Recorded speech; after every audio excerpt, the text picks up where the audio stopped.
The Curious Person's Guide to Fighting Fake News. Written by David G. Mcafee. Narrated by Rich Miller. As we express our gratitude, we must never forget that the highest appreciation is not to utter words, but to live by them. John F. Kennedy, U.S. President.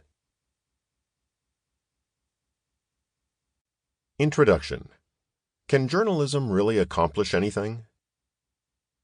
I still believe that if your aim is to change the world, journalism is a more immediate short-term weapon. Sir Tom Stoppard, playwright.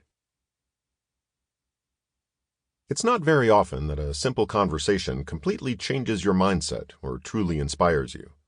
When that happens to me, I like to take advantage of it. I had one such conversation while I was planning to write this book, and it caused me to change my direction for the work entirely.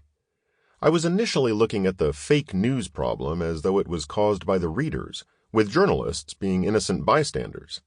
After all, if there's no market for it, you can disincentivize fake news and at least reduce the volume of it greatly.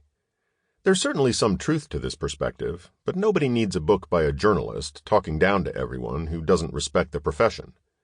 Not just because it's not palatable, but also because it doesn't paint an accurate portrait of reality.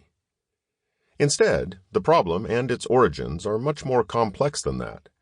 It took a younger but extremely mature individual calling me out on the subject of journalism and fake news to see that. I now understand that we are all culpable in the current fake news pandemic, and that we can all do our parts to help fix it. I also see that journalism itself has its own flaws, and that it must evolve along with every other industry as our technology changes and understanding of the world improves. So, a simple conversation with a kid sparked a change that would ultimately set these pages ablaze. The book you're reading went from a lecture by a reporter to everyone else, to a discussion about where we can go in this world if we actually work together to fight the misinformation mayhem, all because of a dialogue. Here's how that conversation went. In April 2017, I was approached by a young man as I was signing books at the Los Angeles Times Festival of Books at the University of Southern California, USC. He appeared to be about 12 years old, and he was definitely confrontational, but he was also extremely well-spoken and obviously incredibly intelligent. He started off by criticizing journalism and the media, saying modern-day news reports only reinforce what we already believe, which is often the case, unfortunately.